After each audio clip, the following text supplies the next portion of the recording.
هاوڵە عێراقیەکەی پەیامبەر سامانەکەی لە پێناوچیدا دانا. بیر و باوەڕە و شتەیە کەوا لە مرۆڤ دەکات گیانی خۆی لەو پێناوەدا بەخت بکات.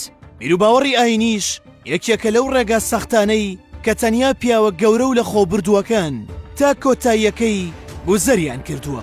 ڕاستە ڕۆح و گیان لە هەموو شتێک گرنگترە بۆ مرۆڤ، بەڵام چەند نمونەیەک هەن کە ئامادە بوون هەم گیان و هەم سامان و هەم خانەوادەیان لە پێناو بیر و باوەڕەکەیاندا دابنن.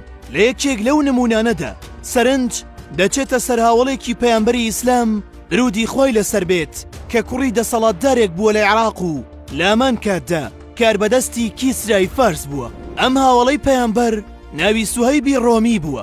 بەرلەوەی بچێتە مەککە لە ژیانێکی شاهانەییدا ژیاوە و خاوەنی دەسەڵات و سامان بووە، بەڵام بەهۆی ڕووداوێکی ژیانیەوە دەچێتە شاری مەککە. لەوێ دەبێتە یەکێک لەو هاوڵە نزیکانەی کە لە بانگەوازی یەکەمی ئیسلامدا لە تەنیشت پەیامبەرەوە دەبێت. بیر و باوەڕی سوهەیبی ڕۆمی بە ئیسلام و پەیامبەرەکەی هێندە بەهێز دەبێت کە ئامادەیە تەواوی سامانەکەی لەو پێناوەدا دابنێت.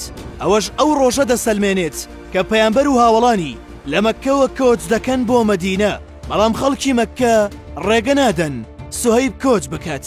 لە بەرامبەردا داوای تەسلیمکردنی تەواوی سامانەکەی دەکەن. ئەویش تەنیا بە گۆچانێک و جلەکەی بەریەوە لە مەککە دەردەچێ و پشت لە سامانەکەی دەکات.